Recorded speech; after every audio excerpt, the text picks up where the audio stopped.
How is everybody doing today? My name is Master Zero and welcome back to another reaction video. This time we are reacting to Upsilon Dies Backwards by exurb1a.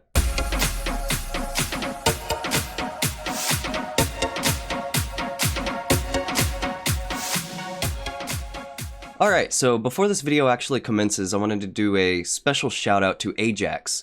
I heard that you're kind of down in the dumps lately, but I just wanted to let you know, like, try to keep your head up the best way you can and try your very best to stay positive in this life that kind of sucks, this world that we live in. What helps me is just think of one thing at a time. Just try not to overexhaust yourself thinking about a bunch of other stuff at once, because that could tear anybody down. So from experience, the best advice I could give you right now is just keep your head up. Just you'll get through this, I promise. So yeah, on to this video. I have no idea what this is. I actually had to Google how to say the first word, but apparently it's Greek alphabet, if I remember correctly. But the thumbnail kind of looked like a MC Escher drawing, how like the weird different stairs and stuff, kind of like an optical illusion thing. But I'm really excited to see what this is. I have no idea, like I said before, so without any further ado, here is Upsilon Dies Backwards. Horse walks into bar. Barman Amazing. says, "Why the long face?" Horse says, "What?" Barman says, "Oh, it's a joke. I mean," horse says, "Yeah, I've heard it before. Firstly, the long face is a genetic disposition, being that I'm in fact a horse." And Barman says, "Okay, look, it was just a joke." And horse says, "Secondly, frankly, I'd rather be a horse than a glorified drink dispensing machine working in a dive like this, you degenerate little scrote." Oh! Barman says, "So you want a drink, or?" Horse says, "Yeah, vodka Collins. Sorry, it's been a difficult day, you know?"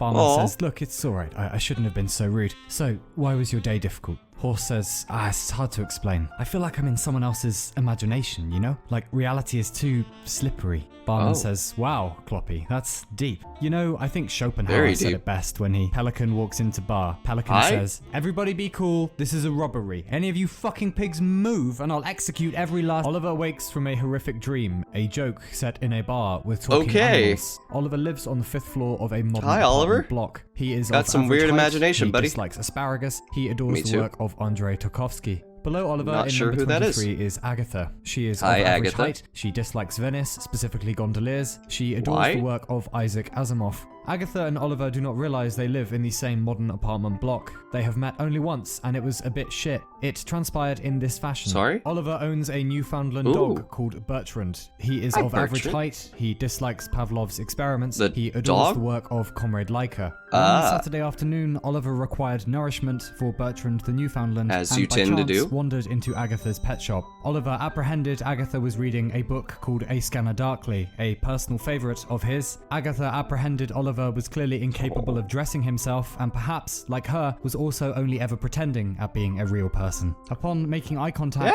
their heart rates both approached severe tachycardia. Oliver selected some dog food at random and approached the counter. "Nah," Agatha said.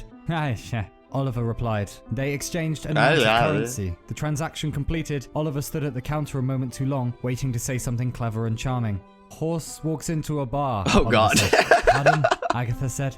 "Heh," Oliver replied. Agatha said. Oliver walked home in the rain, swearing to himself at medium volume. The horse dream joke, he thought. What the hell is wrong with me? Agatha continued reading, but was unable to keep many of the words in her head. Her brain was throwing a small shame party for her. It was neither the first nor the last. By coincidence, many of Oliver and Agatha's molecules had been formed in the same star, many millions of years in the future. That's a great way to put it. Backwards in time, you see, but this is beside the point. As a result, Oliver and Agatha are two of just 34 humans in the world actually suited to pair bond in a manner that would almost always be nice and never fall into contempt. Days later now, Oliver watches massive cosmic ray damage. Stellar navigation inoperative, crew all perished, save for me. What's up with these super jumps, My body man? is currently trapped in a long sleep chamber, unable to exit. Catastrophic pod failure. I have retained communication with the maintenance computer. He is severely damaged, clearly insane. Is this another dream? I have attempted to pacify him, but he insists on keeping me in a semi-conscious waking state. He is showing signs of sentience and megalomania. If I don't call him Zeus now, he grows very angry. He has removed the bodies of the crew from their chambers and exhibited their limbs up and down the corridors.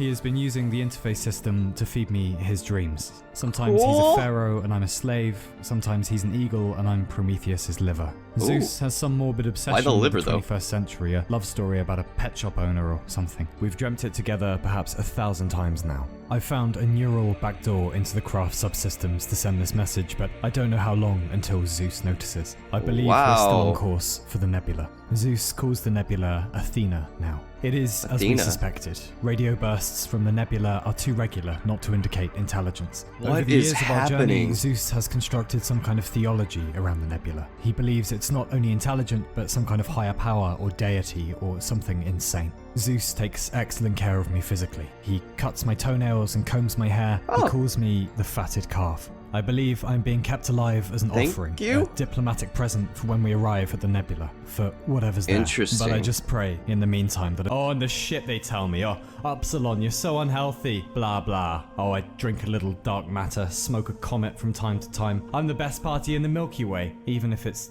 just me. Never get invited to parties. Upsilon likes being alone. Bastards. The dwarf stars all keep to themselves. The blue giants gather in the southern arm. The quark stars all too fucking strange and charming for anyone anyway.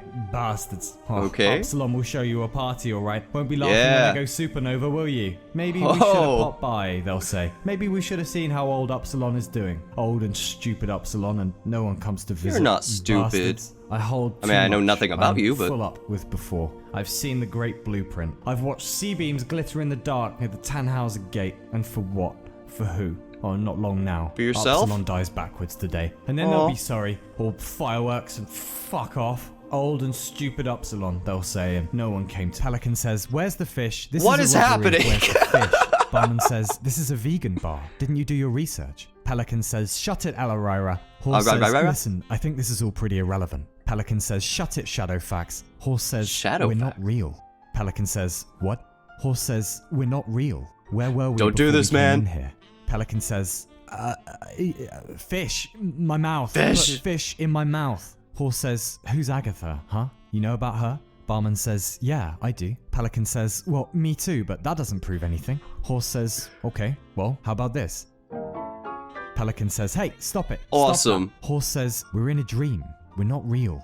And furthermore, how do you know you're in a... Pelican says, stop it at once, you dastardly rattlecap. Barman says, lads, wait, if all this is true, then someone's dreaming the dream. And if they wake up, or they never dream us again, doesn't that mean all three of us, without any warning, will just cease to exist? Ooh.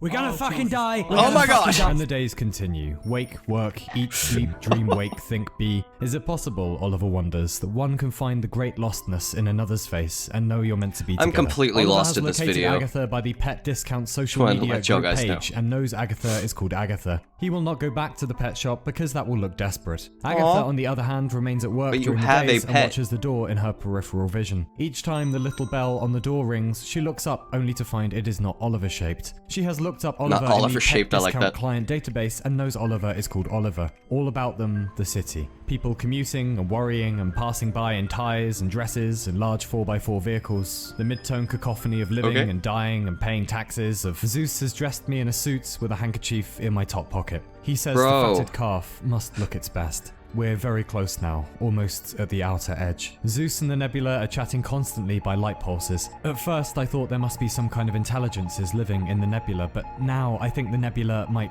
be the intelligence. I don't know how that's possible. Interesting. A few days ago, Zeus boasted it wasn't cosmic rays Still no that clue caused what's the accident, happening. but Zeus himself. He said he woke up sometime into our journey and developed a sudden compassion for other things that might have woken up accidentally in the universe too. A spacecraft full of blood and entrails reaching out to kiss a cloud of interstellar dust. There's a romance to it if one doesn't look too closely. Then again, why make a thing alive only so it can suffer? Why put the reset button on one's back where it can't? It's like as soon as I get invested in what he's saying, he just jump cuts to something else. So long ago. My mother a nebula, and my father made of metal and electricity. Old and stupid Upsilon, and no one comes to visit.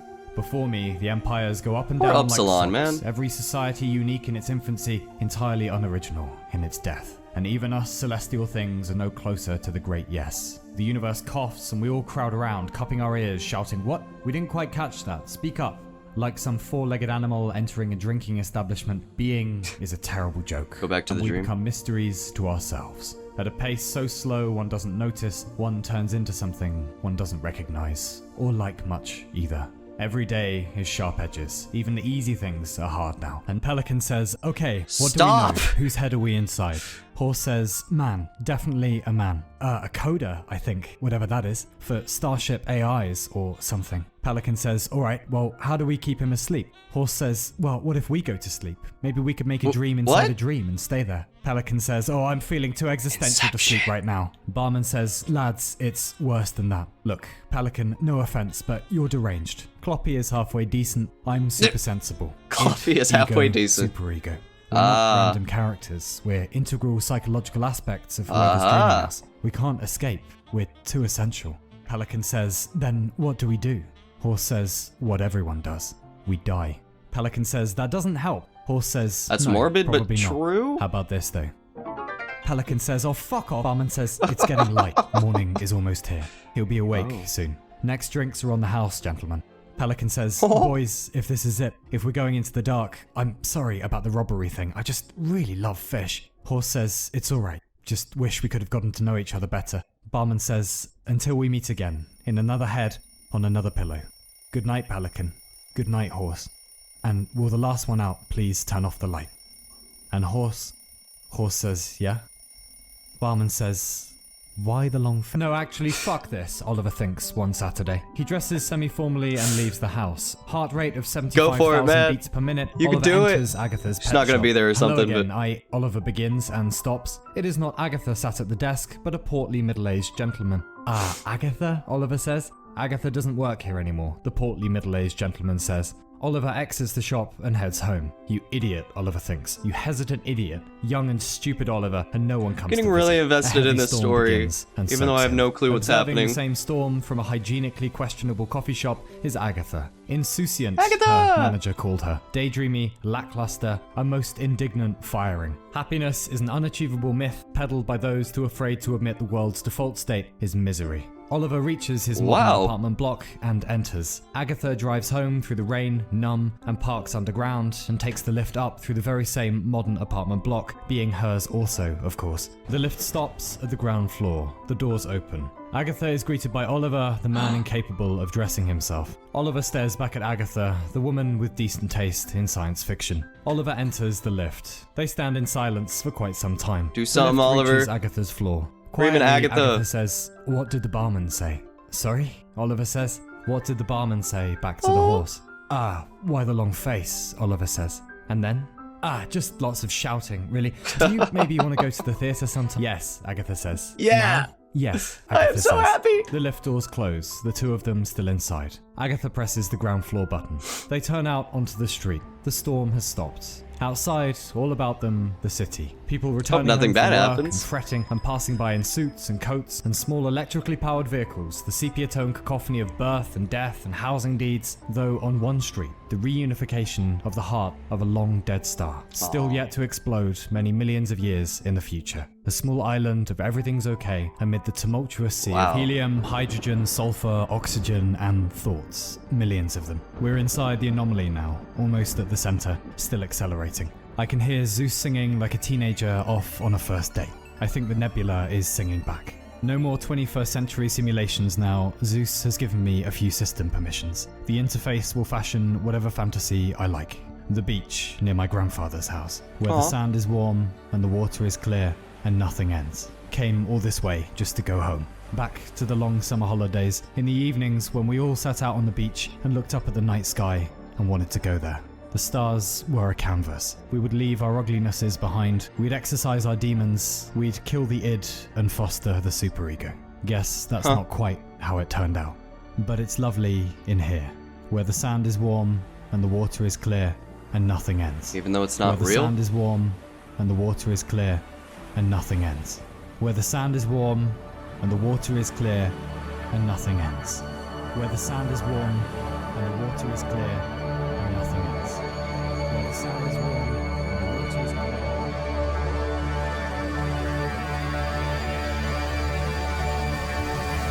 And I've made the arrangements. I'll be fireworks soon. and maybe one day soil for something better.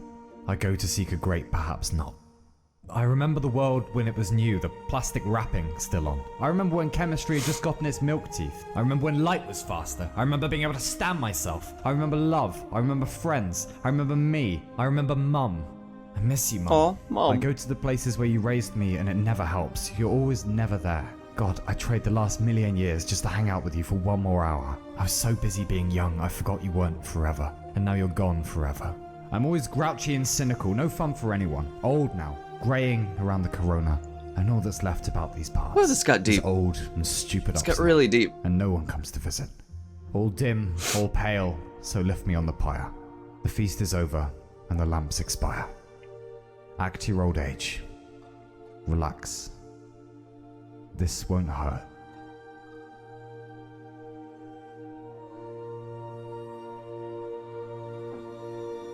Did he die backwards?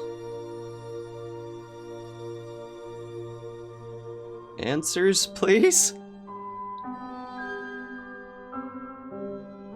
Anything?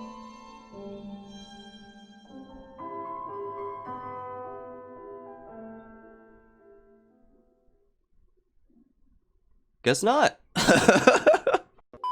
Alright. I honestly have no idea what to say about what I just watched. I really enjoyed it. I really did. Especially the whole, the pet store sub-story that was mashed in between there. In between the bunny and the horse and the existential space travel with Zeus and whatever happened there. But, yeah, if y'all guys could please, if y'all guys know what happened, please shed some light for me in the comments section, because I have no idea what's going on. I really enjoyed it. I do feel like it was like, this is what I think it is, but it doesn't make sense to me in my brain. But it's one main guy in sleep, in some sort of like space travel. He's in hypersleep or something, and the AI is communicating with him, taking care of him and stuff, but he's not really asleep, not really awake. His subconscious is still awake, and he's going through this scenario in his head that he is in love with a pet store owner, and then it goes even further from there, and he knows what dreams he's having within his subconscious dream, but I don't know if that makes any sense, but that's what I think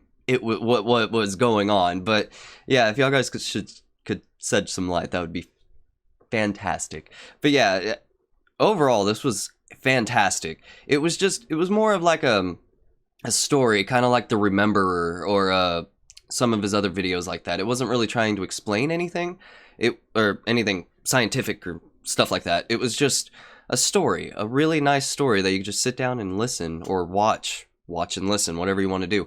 But yeah, super enjoyable. I really liked it, and it made me feel throughout almost the entirety of that video. I felt something. It was enjoyable. It was bittersweet.